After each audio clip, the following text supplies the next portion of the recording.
Meanwhile, in the Batman Museum, millionaire Bruce Wayne conducts a guided tour. 3 eggs from Egghead's refrigerator.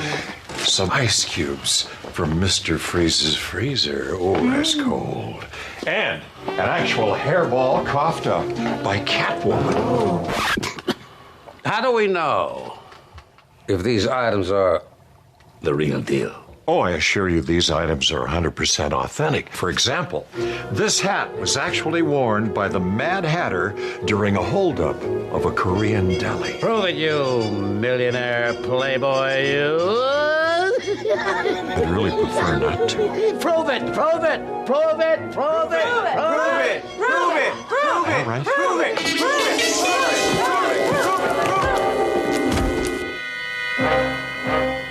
Well, I guess this is a good time to have lunch.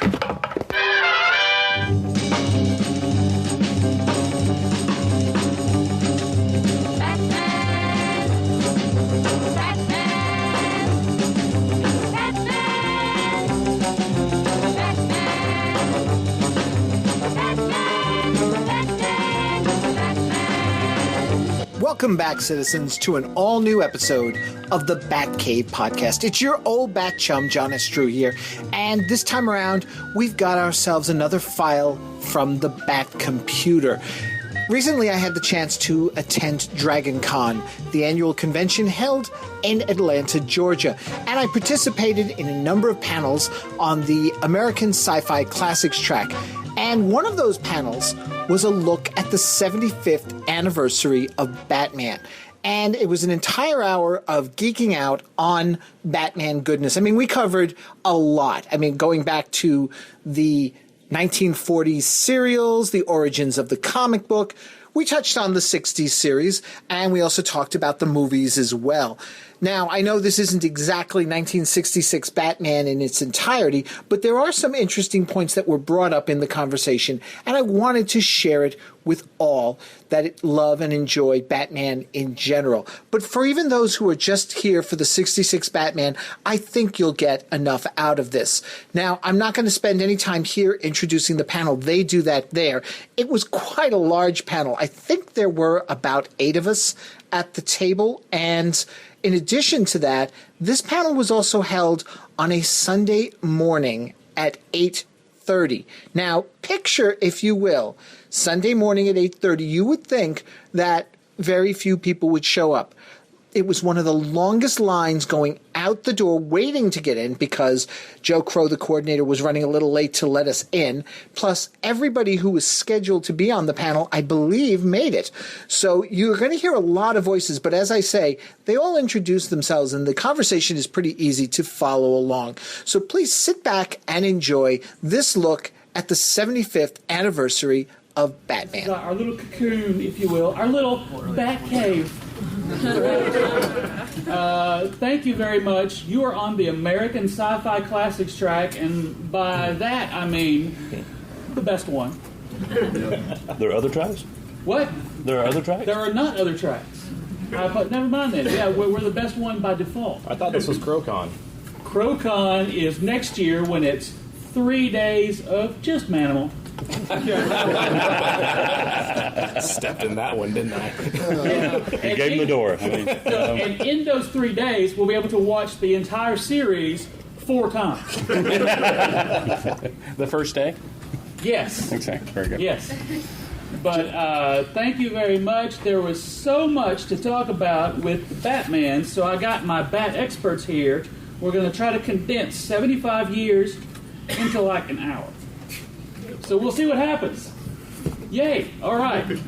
Thank you guys for coming. I'll let you guys introduce yourselves, and we'll do the thing. All right, I'll get things started. My name is John Drew. I host a podcast called the Batcave Podcast.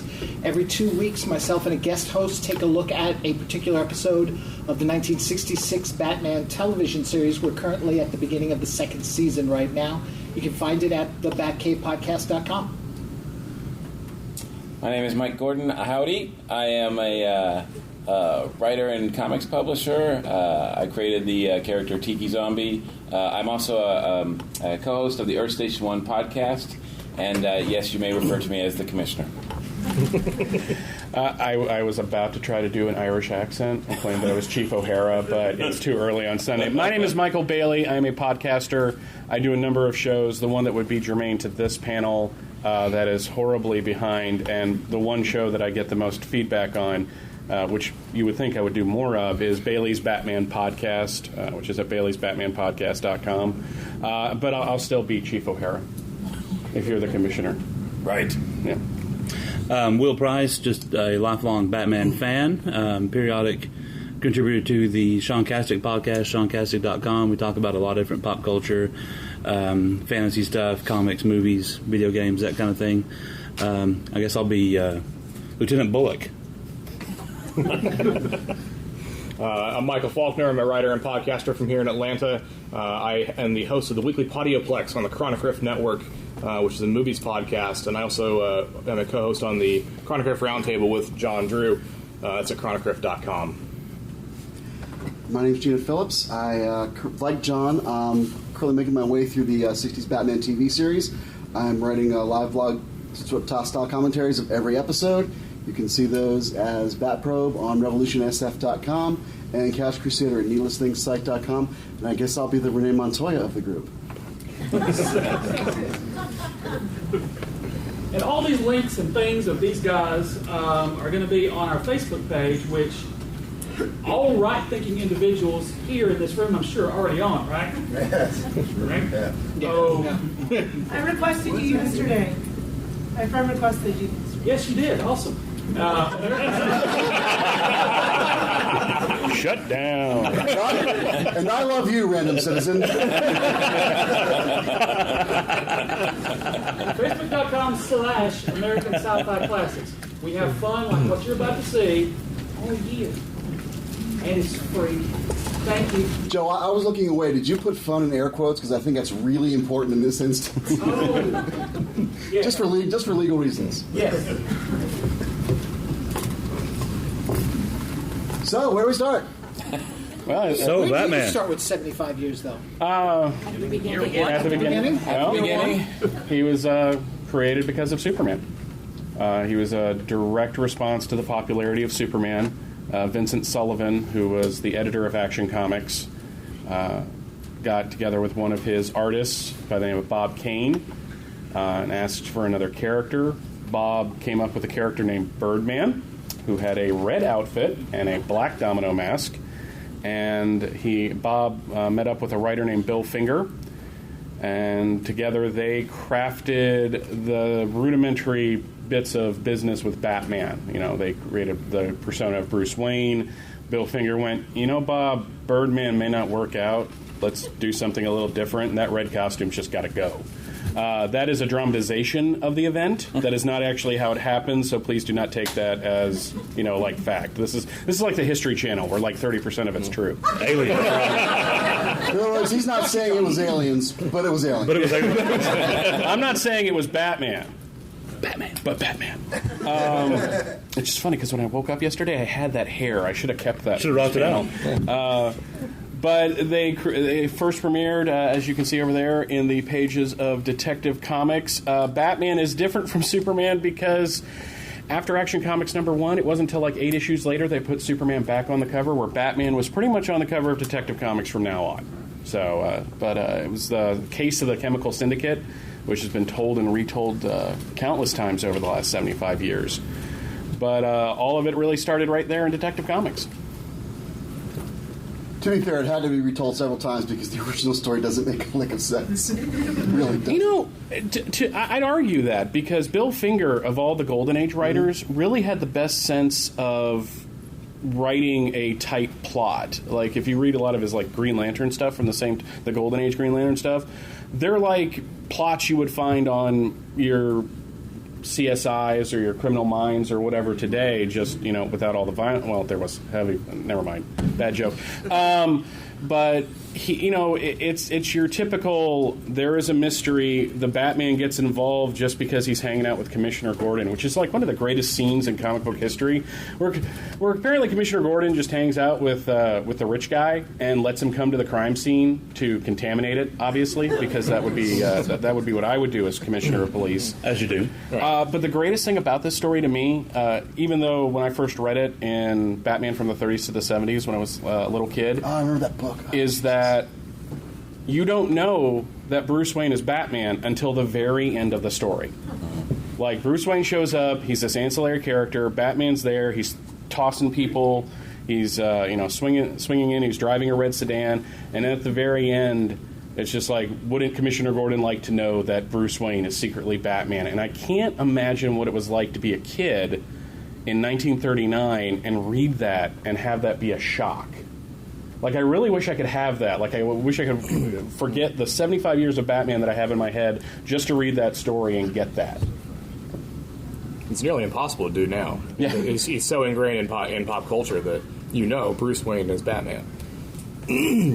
Also, interesting thought about Finger, and I think the redesign suggestions he had for Batman, I think kind of illustrate this. He had a really strong visual sense, which I've always felt is really important for a comics writer, because some of the ones with no visual sense are the most frustrating, because sometimes they'll be good writers, but they don't understand how their ideas are represented visually. If you look at Case of the Chemical Syndicate, or even any first year and a half of Batman, the way the Batman's designed, even though it's a full-color comic, any one of those stories would be just as effective visually if they were reprinted in black and white, which I think is an interesting... Yeah, and the stories started out extremely moody. They were very dark. I don't know if you would call them noir, because noir, as we know it today, really wasn't I think that was more of a 40s and 50s thing. But he fought gangsters and he fought vampires and werewolves, and he used a gun, which is anathema except if you're Grant Morrison.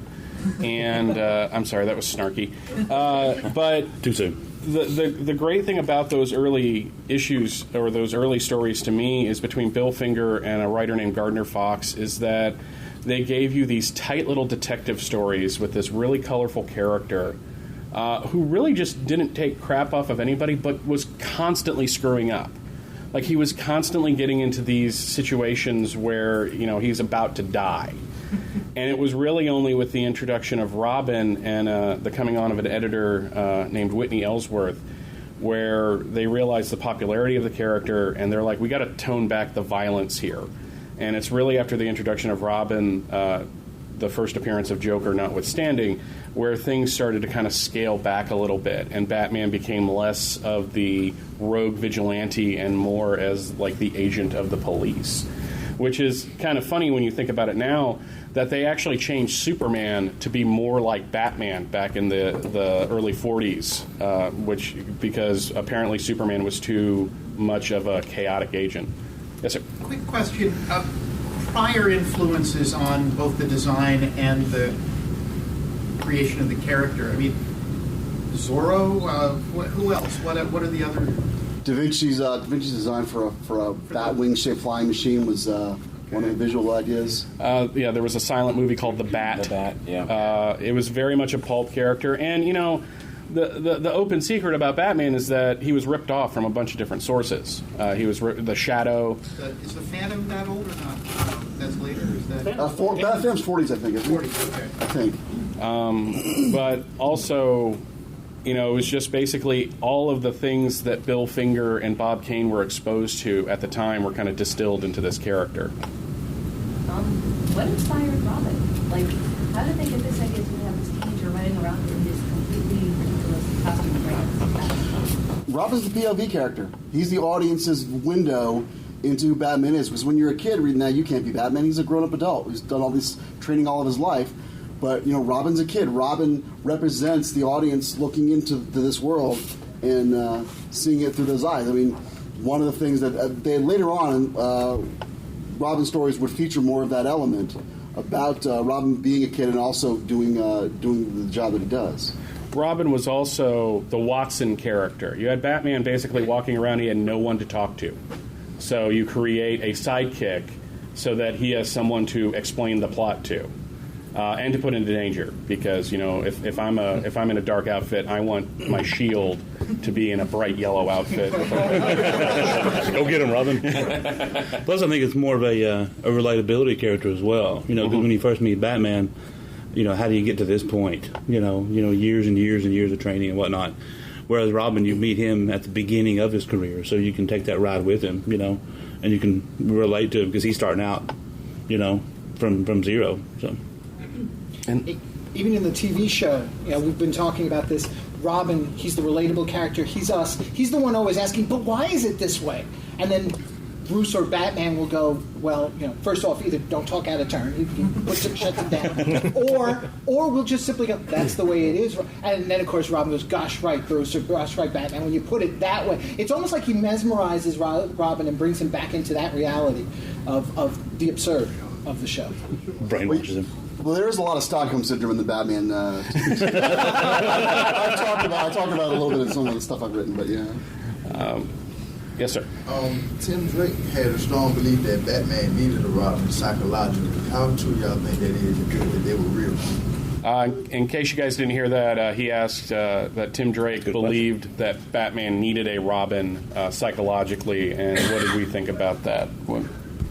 I think there's some validity to that. Because especially if you look at Batman's solo adventures, he can get really inside his own head, and that's not necessarily a place you want to be. I never bought into the whole Batman is a psycho thing. I've never been into that or liked that at all. But let's be honest, he's psychologically interesting, and I don't know if you want. I don't know if that's the way your head works. If you want to have that be the sole thing that's around you all the time. Well, and plus Batman's willing to go to places that other heroes won't go. Where Superman has this great moral compass of what's right and wrong. Batman's all about the shades of gray, and he's willing to do things. See, it's funny because I told this before. I actually believe that, although psychologically I think Batman is far more complex, I think morally Superman is more complex. We have to talk about that later. That's another battle. but I think Robin's more like the grounding element. We don't have room for all the panels. That panel will be 2 a.m. next year. It was something that they never really talked about much in the early days because they didn't really get too much into the psyche of these characters. It was in the 80s and especially in the 90s with Tim Drake where they really started exploring the role of Robin. I think more than anything, the beauty of Robin as a character is that Bruce Wayne sees a kid go through exactly what he went through. And there's got to be, there was always something very primal about that for me, that he sees this kid lose his parents, and, it's like simply, well, I lost my parents, so I'm going to take care of him.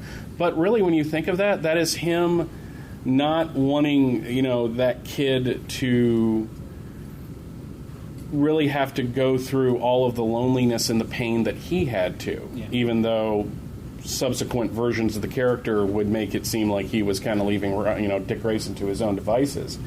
But it was, at that time, it was more like, hey, do you want to help find your parents' killer? I can help you with that. I'll teach you a few judo moves, and we'll take a solemn vow over candlelight, and boom, you're Robin. So, but no, Robin, I because I grew up on the Batman television series, there has never been a real big, I like solo Batman stories, but there's never really been a big separation between Robin's always there. Even when he's not being in the story, he's always there somehow. Right. Yeah, my exposure to Batman is the 60 television series and then the subsequent movies, from Tim Burton onward.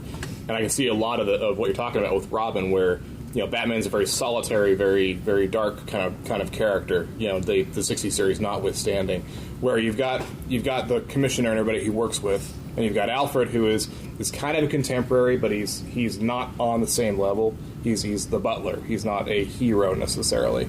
So Robin does give him that grounding influence, keeps him on his toes a lot, challenges him when necessary to say, "Are you sure this is the right course of action?" Like we saw, I hate to bring it up, but with Batman and Robin or Batman Forever, there's still kind of a poking influence there of, are you sure this is the right move? Let's think about a different alternative. Still yours, bro. Yeah. Who came first, Bucky or Bucky Barnes or Robin? Robin is, I think, the first sidekick. He is the first kid sidekick. Robin was the sensational find of 1940, and Captain America didn't premiere until towards the end of 1941. So he was the first in the litany of Golden Age kid sidekicks. Every other kid's sidekick. Robin was the first one, so thank you, Robin. Yes, ma'am. At what point in the comics, 40s, 50s, 60s, I don't know, did Batman ever go on adventures without Robin again? Wow. Wow. Well, there was like the before like 1969. I'm having a hard time. He was always there because he was part of the lexicon, so to speak. They would have stories where Batman would go off on his own. And Robin would, sometimes Robin would be Robin the boy hostage, and you can't get around that. But, it was really the story of two of them. I mean, it's kind of funny when you think of when Batman was introduced into other media. One of the first places he appeared was the Superman radio series. Yeah. And the first person you heard was not Batman. Lois Lane and Jimmy Olsen find Robin in a rowboat. And it's the mystery of finding Batman. Who turns out to be in a wax museum. It's a really crazy story. The Superman radio series could go like really cray-cray really quickly, especially when Batman got involved. But it wasn't until about 1969 when, after the television series had kind of played itself out, and they wanted to, and Julia Schwartz, who was the editor of Batman at the time, really wanted to kind of change everything up and maybe get him back to more to his roots, that they took Robin out of it and sent him off to college. And then Bruce Wayne gives up the Wayne Manor. He moves into a stylish penthouse in Gotham City. He's got a Batcave in the basement, and he lives in one of the penthouses. And for until about 1983, 1984, that was where Batman lived, was in Gotham City. And Robin was Robin the Teen Wonder, and he would come in. He'd come in for big stories like the introduction of Ra's al Ghul and things like that, but mostly for most of the 70s, it was a lot of solo Batman stuff. Yeah. That's when they introduced a new darker. I mean, they brought him back to his darker roots. It was like doing the Neil Adams run, right? Yeah. Neil Adams, Frank Robbins, who was also an artist, but he wrote a lot of those with Denny O'Neil. And if you ever go back and read those, they're a little wordy compared to how comics are written today. But some good solid stuff though. And there's nothing wrong with that. I'm just warning people who are used to if you just read contemporary comics, going back to the 70s can be a little bit of a slog because it takes you actually more than 5 minutes to read an issue from back then. But they're really complex stories. And by the way, if you don't like Batman to talk all that much, don't read 70s comics because that man is talking all the time. It's like Shakespeare. He just starts soliloquizing, Well, 70s is interesting because that was also when a lot of the villains who'd been on ice for a long time started coming back. Steve Englehart brought back Deadshot, who hadn't been around since the early 40s. At first, after the TV show ended, they kind of put the kibosh on having the big, high-profile villains in the book. How long? I can't remember how long last. I think the Joker didn't show up till 71, 72? It was a little after that. It was the Joker's five-way revenge, where the Joker stopped being a comedic figure. Because especially after in the 50s with the comic scare and the Comics Code Authority, they really started watering down the Joker and all of the other villains. But with Neil Adams and Denny O'Neil wrote the Joker's Five-Way Revenge, which is this dark story where the Joker's just like, I'm killing people again, y'all. It's getting real up in Gotham City. It's on. Pretty intense. I don't know. I'm back. Well, plus I think as well, like after World War II, there was a concerted effort to lighten things up, and that goes along with Robin, to keep that lightheartedness, along with the 60s TV show as well. It all kind of worked together to create this tone of Batman, that once everything we all kind of moved past the war and moved into everything else, that's when they kind of took Robin out of the picture and got more serious with the stories. Before I take your question, who here is a big fan of Deadshot? Okay. Y'all know that when Deadshot first appeared, he was in like a tuxedo and a Domino Max, and he just had like guns, no armor, no everything. It's the most amazing thing to see ever. The way he gets portrayed in every media other than comics. Yeah, I'm still waiting to see someone costume that. That would be great. I would love to see like old school Golden Age Deadshot cosplay. That would be awesome. Anybody next year, do it. If they're done. On it. Actually, I'd love to see a lot of the classic Golden Age villains done costume in that style. Like the Jack Burnley Penguin would be fantastic. Speaking of getting darker and Robin as Batman's grounding board, what is with the 50% survival rate?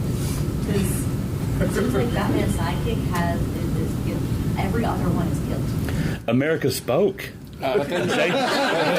Jason Todd. Well, we gave you the choice. America was kind of a douchebag at the time. The question. The question was, why does Batman have a 50% survival rate with his sidekicks? Which is the most brilliant question ever, and thank you. Here's the thing: the history of Jason Todd, as told to you in Big Comic will tell you that the history of Jason Todd is that he was created, everyone hated him, he was this obnoxious character, and we voted to kill him. That's partially true. When Jason Todd was first brought into the comics, he was a literal Dick Grayson clone. His parents were part of a circus. His parents were killed actually by Killer Croc. When he was just known as Croc, and he wasn't this big lizard guy. He was just this big dude with scales. And they decided to make Dick Grayson Nightwing. They wanted to bring in a new Robin, so they created basically, Dick Grayson Jr. And that played through until after the Crisis on Infinite Earths, when a writer named Max Allan Collins, who I think would be more well known for writing Dick Tracy, more than anything else these days, reintroduced him as a street kid. As a kid, if you ever hear a history of him, you will always hear the phrase boosting the Batmobile's tires, because that's what he did. Batman comes around to Crime Alley and the Batmobile's up on blocks. I mean, it's just amazing to see. And he was this obnoxious kid. He was somebody that would kind of tell Batman to F off in a really polite way, because it's 8 o'clock on Sunday and we don't want to swear. And, they decided, here's the weird thing about that. DC was wanting to use the audience in the late 80s to kind of, they had all this new technology like 900 numbers and stuff, and they really wanted to get the audience involved in it. So they created this story where you could call in a 900 number on a certain number of days, and you could vote whether or not Robin would die or live. It's only $8 a call. And everybody in DC pretty much assumed that he was going to live, and then they killed him. And then you had one of the, not the first, but one of the first of that time period's big media events of something happening in a comic actually hitting the newspaper. And I was 12 years old in 1988, and I remember clipping that article out of the Morning Call, which was the paper where I grew up, and it was this huge thing. So Jason didn't need to die, but frankly, because we got Tim Drake out of him, I'm really glad that he kind of left. And having him die, as opposed to him just giving up until Judd Winick comes along, really put him off the table completely. Like, you couldn't use him after that. If Batman had just shunted him off and retired him, there's always the chance of a writer bringing him back. But when you kill him, he's gone, and then you get to play with solo Batman and explain why he needs Robin. They really killed him, right? Plus, it really upped the stakes, especially for the Joker. Mm-hmm. Really made him it made that confrontation between Batman and the Joker a lot more personal, and Batman having to show more restraint, even than he thought was possible. Well, plus I think as well, history has shown that Robin is a very polarizing character. People either love him or they hate him. People have strong feelings one way or the other on Robin. So I think maybe psychologically that's a way of appeasing the hate. Here's a Robin, and we'll just get rid of him for a while. Well, unfortunately, also, to my mind, it also kind of marks the beginning of DC Comics trend in general, of just trend chasing.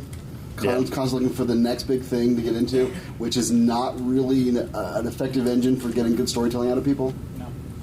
But also, to answer your question about the mortality rate, it's comics, they'll all come back. Yeah. Nobody really stays dead in comics. And to be fair, Damian was created to be killed. That was Grant Morrison. Well, they kept him around longer than they thought they were going to. That was kind of the amazing thing with that character, and I hated him when he first popped up. In fact, I made the really snarky comment on one of my shows that the last time Robin showed up and was this disrespectful to Batman, we voted to kill him.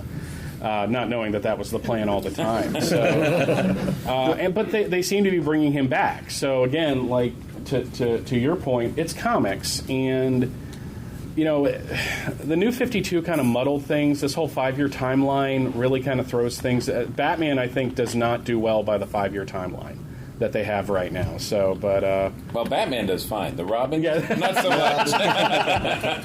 So the one rule in comics: only Uncle Ben stays dead. Well, you had a question? My question was going to be, so how long did they put Jason Todd off the shelf before bringing in Red Hood? Oh, gosh. The question is how long they put Jason Todd on the shelf before bringing on. Is that 15 years? Well, okay, it was 88 when they killed him, and it was 2005, so it was almost 20 years. Yeah, it was almost 20 years. Yeah. Before they brought him back. And to be fair, they brought him back because there was this extreme regime change at DC where they were able to do that. And to be fair, the Red Hood storyline that Judd Winnick wrote was really good. I mean, it was a really, really well-written story. I also think they don't intended to bring him back. I think that storyline with Hush, where we kind of had that fake out that he was back, was so popular that they said, hey, we really need to bring him back because obviously there's a want for that. Because I don't think if Hush, I think if Hush wouldn't have happened, I don't know if we would have Jason Todd back. I'd agree with that. That's a good point. All right, I'm not a fan of Grant Morrison, and at least in the Batman stuff. But the tying in of the old stories with his recovery after the maze thing. What is your opinion of that kind of stuff? I mean, bringing back his, the whole thing was a psychological test. So when he saw the aliens in the whole Batman is R&R thing, I liked that. I thought the concept of him having a backup personality was interesting. It would seem to me, especially with somebody who lives in as weird a world as Batman does, that some of your methods for coping with it and for making contingency, because Batman is one of those characters who seems to always think of everything. It seems like in the kind of extreme environment he lives, extreme solutions would come along every so often. I figure we go down the line. I'm not as familiar with that storyline. I actually didn't read that storyline. And it was more of a Grant Morrison thing because I kind of share your opinion. Grant Morrison to me, like 20 years ago, is so much better than Grant Morrison now. I think he's kind of gone. I think Grant Morrison has respect for the history of the character. Totally. And he actually like really he goes pretty deep in the catalog to come up with concepts. Exactly what when you have a regime at DC that loves to smash continuity under its boot heel at every available opportunity, I think that's kind of a refreshing thing. Right. I mean, to me, a better Grant Morrison story is Arkham Asylum. So if I want to read that, Has anyone here who has not read Arkham Asylum from 1993? Okay, a lot of you. That's good. Homework you have read it. That's good. Morrison kind of introduced, I think, more than any other writer, starting back in '96 with JLA when he had him on the Justice League with the Batman. Oh, that was a great run at that. Great way to reintroduce that team. But he brought in the concept of Batman is prepared for anything. If Batman has 5 minutes and a spool of baling wire and a paper clip, he can defeat the Joker. Out the way, MacGyver. And I think other subsequent writers, and the thing about Batman that I think is funny is that it's not so much the writers that introduce a concept, it's the writers that deal with that concept afterwards. It's like Batman being all dark and gritty and a jerk isn't Frank Miller's fault. He just told a story and everyone went, that's the way it should be, so that's the way it was. With Morrison, he kind of brought in this, Batman has a plan for everything. And for me, personally, I like a Batman that has to think on his feet. I like a Batman that's put in a situation that he doesn't have a contingency for, but has to think right then and there what the contingency is. I think that's kind of a more interesting version of the character. I don't really have a problem with what Morrison did overall because Batman's a very elastic character. You can tell all kinds of stories with him. But I think the idea of Batman starting a global crime-fighting agency takes away from what makes Batman special. See, I love that. I personally love that. So one thing I worry about. But see, that's the beauty of it. I mean, one thing I worry about. You're mentioning about how elastic a character he is. We were standing outside waiting for the room to open. Somebody was talking to these gentlemen here, and they mentioned, there's only one Batman, and I didn't hear what he said because I was already seeing Kevin Conroy. I'd go like a Kill Bill, I'm seeing the stars going. And he's right. There's only one voice of Batman. Let's put it that way. I don't believe that. I think part of what makes Batman work for 75 years is that he's a myth, and he can be interpreted lots of different ways. And I'm not really of the belief that one is inherently more valuable than the other. Just out of curiosity, how many of you came to Batman via the comics? Like you read the comics first. Okay. All right, and I'm assuming the rest of you was either through the cartoons, the TV shows, the movies, the movie serial even? Okay. Which movies? Well, I mean, I'm just saying any visual form, hooked you in first. Because obviously, other than comics. Because obviously the Tim Burtons compared to Christopher Nolan's are just. Well, I'm saying that's what I'm saying. Movies or even the movie serials, because you also got what's his name in the 1940s. Lewis Carroll. Yeah. There's someone here I was going for a while. Yes, I was wondering. We all know that Batman has the best villains. Could you guys explain why you think he has the best villains, or you don't think he has the best villains? Jerry Robinson. The question was, can we explain why we think Batman has the best villains out of any of the superheroes? Rogues galleries are things that evolve.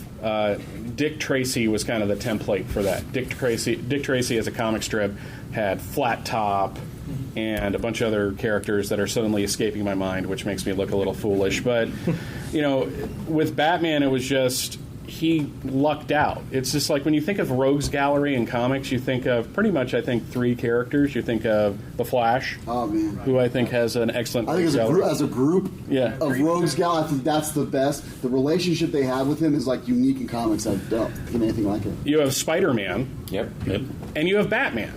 And as a Superman guy, it hurts because I want Superman to have the best. But hands down, if you look at the Batman Rogues Gallery, it is the best in comics because the writers who have evolved those characters, at first they were gimmicks. Like, you have a guy who's a clown that kills everybody. And you have a guy dressed like a penguin, in a tuxedo, and he calls himself the Penguin. By the way, guys, if you ever read the first appearance of the Penguin, he's a jerk. And I don't mean like, obviously he's a criminal, he's a jerk. No, he sells out his own people in that first story. And Two-Face and Catwoman, who has the best first appearance because Batman lets her go because he's interested in her. But subsequent writers evolved those characters to make them reflections of who Batman is. That's a good point, because like the Dick Tracy villains, a lot of them were really sort of dark and weird, and what happens, Batman himself kind of dark and weird, and the villains ended sort of molding themselves around that idea. And what I like about Batman's villains versus anybody else's villains that you come across in the superhero genre, Batman isn't a superhero per se. He doesn't have powers. He has intellect, and he has the ability to think on his feet and be a detective.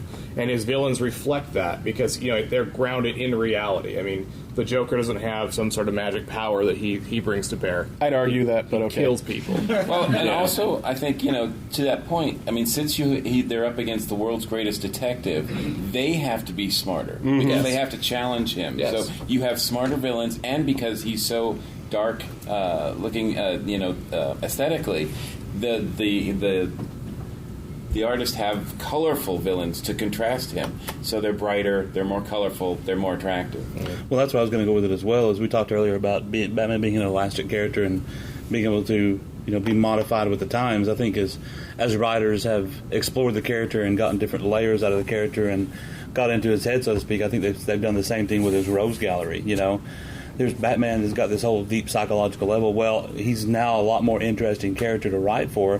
Let's give him an interesting villain to counteract that. There's always been that, the Batman and the Joker are two sides of the same coin kind of thing. I think that's a good point to make as far as relating to his other his Rogues Gallery as well. And he has such unique personal conflicts and relationships with each one of those villains. Yeah. Each one of those villains has been explored and explored and explored, so that you really get to know them. There's a few that are like we'll say B-list.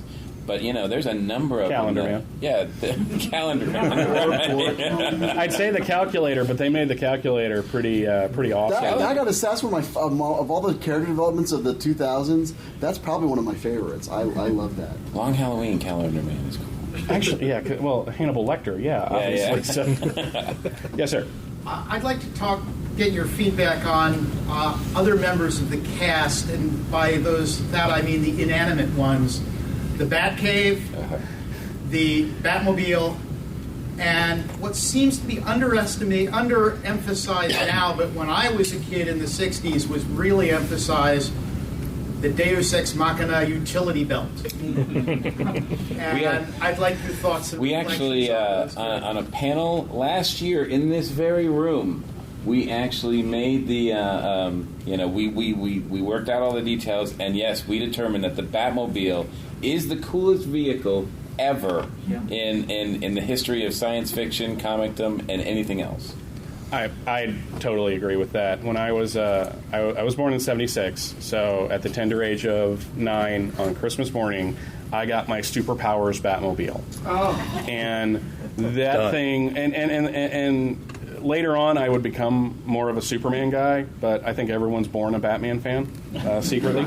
Is it like the Elvis and Beatles? It's like the Elvis and Beatles thing from Pulp Fiction. No, more. It's actually more of going from Old Testament to New Testament. Yeah, I think that's one of the things I wanted to talk about at some point was the idea of justice and how they relate to those two characters. But that Batmobile.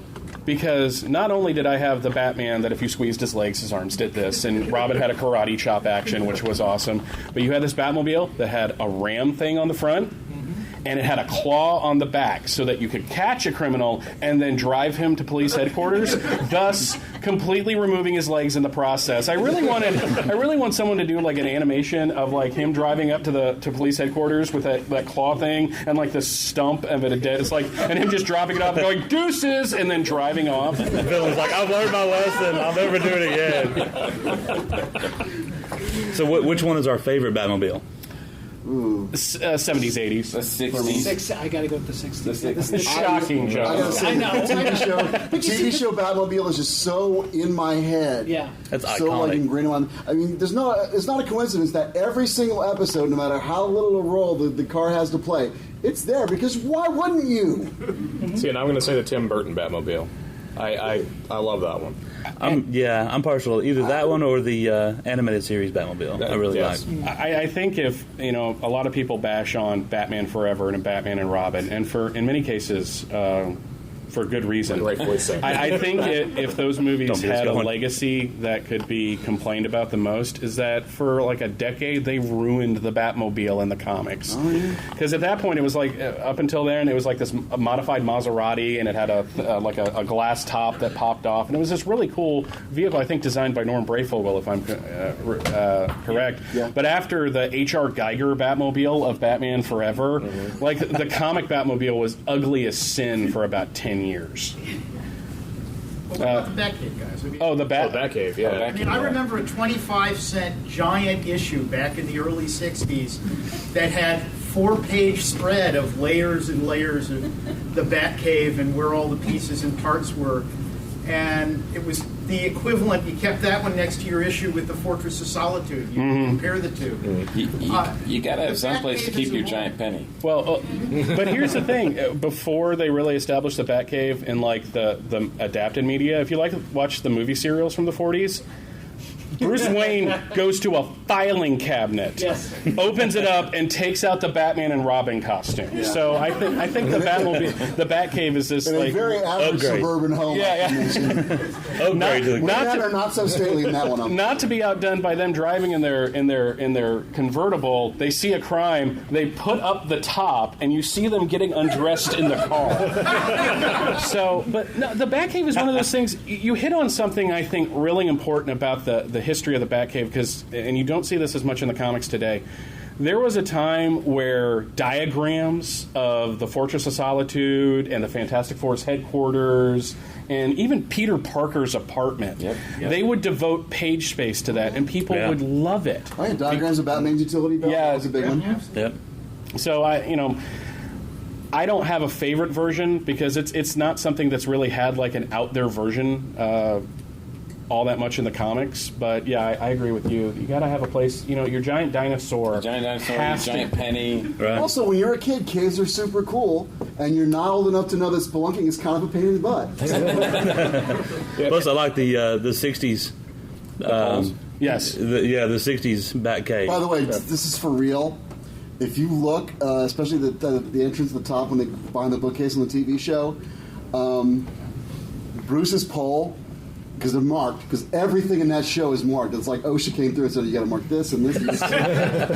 Bruce's pole is of considerably wider girth than not making that up. Well, and plus, like if Batman had such a bad day, fighting people with toxic gas, he knew where everything was in the Batcave. Yeah. Robin, thankfully used his label maker and labeled everything in the cave, including the atomic pile. Right. Batcomputer. Well, one year for his birthday, Robin got one of those little tick tick tick tick tick He touched, table things. right? So we got you, and then we're going to get to you. Since I'm not familiar with the comics, and you've mentioned that Batman's an elastic character, can you briefly summarize how his character has evolved and changed in like each decade? And were there any like real drastic changes, like they changed his background, changed his personality? The question's asking about a summary of how Batman, since we're talking about being an elastic character, how he has evolved from the beginning until now. In those terms, the origin has always been pretty much the same, because Batman has one of those iconic origins where you could put a cap in the Wayne's bodies today, which we're going to see this fall, and as long as you add a couple zeros to the end of the Wayne fortune, you get Batman. When he started out in 1939 in the early 40s, he was a dark, grim avenger of the night, and they quickly changed that through the 40s to him being more of a policeman's friend. In the 50s, because of the comic scare and the Mothers of America, the what? Yes. History time. A psychologist named Frederick Wortham came out with a book with a lot of bogus research in it. But you can't just blame Wortham, because Wortham, like right now, you can find a bunch of books on the shelves about the evils of video games, and stuff like that. You had America after World War II was very scared of its own youth.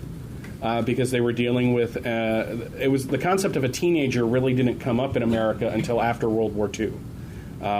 So you had juvenile delinquency on the rise. You had these kids committing all kinds of heinous acts, and they wanted someone to blame. And comics had been kind of a target to mothers groups from the very beginning, which is why DC Comics actually hired educators to be their advisors on their books, just to basically for a dog and pony show. She mentioned Dr. Frederick Wortham wrote a book called Seduction of the Innocent, and it had all this research in it where basically Superman's a fascist, and oh, by the way, Batman and Robin are oh so gay, super gay, and they're the wish fulfillment of homosexuals everywhere. You see them lounging around in coats, and to be fair, there's a really great book out there called Batman Unmasked by a gentleman by name William Brooker, who had the greatest job ever. He convinced the government of England to fund his PhD work on Batman. And That's my hero. They published it, and he wrote a section on, one of the sections of his thesis was on the Batman as a homosexual. And at the beginning, he's just like, when I went into this, I was like, Batman's not gay. And then you start looking at it, and you can find out of context panels really make you think that. Like Bruce Wayne and Robin waking up together in bed and stretching, let's go fight crime. I have a theory on that, by the way. I don't believe Batman is a gay man. I think Batman's a lesbian. Because let's look at it. There have been how many Robins? 4 or 5 in 75 years. If that's not serial monogamy, I don't know what is. But this caused the comics publishers of the time to freak out because they were afraid the government was going to come down on them, because they even had congressional hearings on this. So the publishers got together to create something called the Comics Code Authority. And this was a self-censoring body that basically they developed a bunch of rules, such as, good must always win. Authority figures are never to be disrespected. Blood can't be red. Blood can't be red. You can't have, and most telling, you can't have horror or terror in the titles. And really, the backdoor thing of the Comics Code was they wanted to put a gentleman named William Gaines out of business, who was publishing EC Comics, which were this line of horror and science fiction books that were outselling everybody. So they wanted to put this guy out of business, and they did. So during the 50s, Batman became a sci-fi character almost. He was going in rocket ships, and he was having adventures on other planets, and they started bringing in, to kind of defer the gay thing, they brought in Batwoman, and then Bat-Girl, who was Batwoman's niece, and you brought in the most annoying character in Batman history, Batmite. I will accept no arguments on that. And at the beginning of the 60s, they were going to cancel Batman. Yeah, it was that bad. The book was doing poorly. They were thinking of killing the character off. And an editor at DC Comics who had revitalized superheroes in 1956 with the creation of Barry Allen, and then subsequently Hal Jordan Green Lantern and the Atom and bringing back the Hawkman and all these Golden Age characters, he was handed Batman. And he brought on one of his big writers, and suddenly Batman was a detective book again. It was still kind of light, comparatively, but it was all about the plot. It was all about the problem Batman had to solve, and could you solve it before Batman did, which I always like seeing in a comic. It makes me smile when I'm being talked to. When the TV series came on, the comics took on more of a TV series vibe to it. And they're a little hard to read, but they're kind of enjoyable in their own right. Was Aunt Harriet in the comics first on the show? Aunt Harriet was brought in. Yeah. Because they killed Alfred. They killed Alfred. Yeah, yes. they did. Okay, so one of the first things Julie Schwartz does is he kills Alfred and brings in Aunt Harriet because you can't have three men living together because that's gay. So they bring in Aunt Harriet, who was kind of a nothing character, really. And Alfred is dead, and suddenly this character called the Outsider starts popping up. So if you've read Forever Evil and you see Alfred as the Outsider, there's a precedent for that. And it was like years. And this was kind of unprecedented in comics at the time. They didn't stretch subplots that long. But then it was revealed that Alfred, who sacrificed himself for Batman and Robin, was found by a mad scientist who experimented on him and brought him back to life. Because Silver Age comics. Then after the TV series, the bottom fell out because during the TV series, Batman was the best-selling comic on the stands.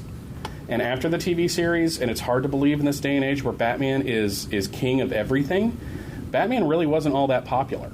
He wasn't because media associated him with the television series, but in the comics, Julia Schwartz brought in, like I said, writers like Frank Robbins and Denny O'Neil, and they brought him back to kind of a darker route. And then that's where you had kind of through the 70s and early 80s, and then after Dark Knight Returns in 1986, Batman was kind of on the road to becoming an a-hole. Mm-hmm. Like he was much more focused, and the big switch in 1986 was Bruce Wayne stopped being the real person, because before that it was Bruce Wayne disguised as Batman, and then it became Batman disguised as Bruce Wayne. I don't know if you look at some of the Steve Englehart scripts in the 70s, they kind of played with that a little bit too. Because there's a lot, back in the 70s, he had a lot of thought balloons, and Bruce Wayne really struggled with the idea of which is the real guy. Yeah, but also because this is why I always give. This is why I always love the Batman TV show.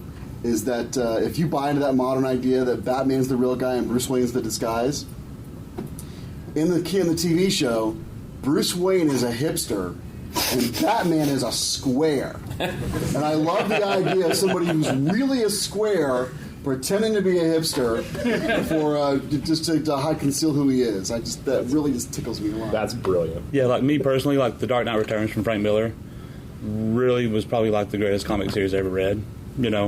Because it really drove home the fact that Batman is who Bruce really is. Like if you read that first issue, Batman surfaces, through Bruce, And since between that and there was a 4-issue run in the regular Batman series called Batman Year One by Frank Miller, which is amazing, And so between those two stories, I mean, to me, that pretty much shaped the way Batman is up to this day. It's been almost 20 years. For good and ill, it bears mentioning. Right. There was a great article I read a few weeks ago about, maybe it's time in other media representations of Batman, maybe it's time to stop minding Dark Knight Returns. Much as I love Dark Knight Returns, I mean, I was a teenager when it was out, and I was crazy for it. But maybe it's time to look at other, versions of the character for these adaptations. Except for Batman the Brave and the Bold, it hasn't happened, which is a great show. Right. It's an awesome show. You mentioned this with the last question before you touched on it, but I would like to know more of your thoughts in general on Batwoman, Batgirl, Oracle, and Stephanie Meyer, I think. Stephanie Brown. Thoughts on the women who are also the heroes in Batman? Well, in addition to having one of the best rogues gallery in comics, I mean, I think Batman has some of the best female supporting cast in comics. Really strong female characters, all of the ones that you mentioned, and they all have like a big history to them, Yeah, I think with when you look at the early ones in the 50s and 60s, like Kathy Kane, who was the Batwoman, who was basically a socialite that just decided, I'm going to fight crime with my purse. And then her niece decides, well, you're awesome, so I'm going to fight crime, and I'm going to make Robin really uncomfortable. And then they kind of pushed them aside after Julia Schwartz took over, and Barbara Gordon was introduced. And I love the fact that that Batman, and this is going to sound weird, so I hope no one takes offense to it. I like the fact that Batman has strong characters in and of themselves, because if it was just a woman in a Batman suit, there wouldn't be anything to that. Yeah, but I would not regard her as a supporting character. Yeah, but the fact that Barbara Gordon, who was sidelined through most of the 70s and 80s, outside of having her own backup strips in Detective Comics and Batman Forever. There's a really good podcast out there that covers all of that called Batgirl to Oracle. And then after the Joker shot her, which wasn't supposed to be in continuity, Alan Moore wrote a story that was just supposed to stand on its own, and DC, in DC's way, said, no, that's really cool, let's do that, let's put her in a wheelchair. And I think ultimately... Spoiler alert. I think ultimately it made her a stronger character, because Oracle, for me, when I was really seriously into the Batman books in the 90s and early 2000s, Oracle was one of my favorite characters, because she was the super smart computer nerd that helped Batman out. But man, if you got it up to her, she'd grab those Eskrima sticks and mess you up. And she wasn't just a Batman character. Yeah. I mean, she was the Justice League and Birds of Prey and anybody who needed any information in the DCU, you contact Oracle. She was also really the first, at least that was receiving penetration. Character who was a role model for people with disabilities, which I think is really important. So, of course, in 2011, they undid it. Stephanie Brown was awesome. I loved her. Because she was the daughter of a supervillain, the Clue Master, and she wanted to make up for her father's misdeeds, became Spoiler, which is a spoiler if you haven't read it yet, and was a supporting character for Tim Drake, but that's not to downplay her importance to that, because the way they wrote comics at the time, the supporting characters were almost as important as the main characters. And then she became Robin for about 3 minutes, and then you want to talk about a character that divided a fan base. Back in the early 2000s, when they killed her off temporarily, there were entire websites devoted to getting her back alive and in the Robin costume. My daughter's college admissions essay that got her accepted was about that whole controversy. That's awesome. That is great. How fandom was motivated through social media to try and get her a spot in the trophy room. But no, I think Batman has. I think the women in Batman's life, even I would go so far as to say Renee Montoya, when she was the Question for 5 minutes, they're all kick-ass. They're all these very strong characters, and I think that's more important. That's just as important as them being women, is that there's somebody that you can sink your teeth into as a reader.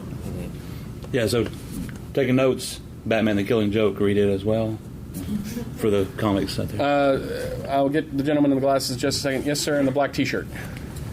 The Killing Joke. Oh, yeah. Oh, time. Did he kill the Joker or no? No. I don't think so, but I mean, I didn't get that impression. Yeah, I mean, there are other things that imply that the Joker gets killed, which of course never happens. But that I never got that implication from that story. So, how many here have not read The Killing Joke? Okay, it's really homework assignment. Read this book. the Don't cover. listen to what Alan Moore says. The cover flashed up there earlier, but it's written by Alan Moore. Brian Ballin did the art. Supposed to, like he said, it's supposed to be a one-shot. Joker sets out to drive Commissioner Gordon insane, and part of the way he does that is to shoot Barbara, which cripples her until 2011. Warning: full frontal Commissioner Gordon at one point. Right, not for the kids. But here to not hear the plot points of this book. Oh, so that's awesome! I love you. Okay, but yeah. So by the end of it, there's a great bookend within the book where it starts out visually. Batman's pulling up to Arkham in the rain, and then at the end of the book, it echoes that scene where we start out with puddles in the rain and we end with puddles in the rain. But the controversy is at the end of the book, Joker tells Batman a joke. They crack each other up. Yeah. Batman gives in and starts laughing at the joke.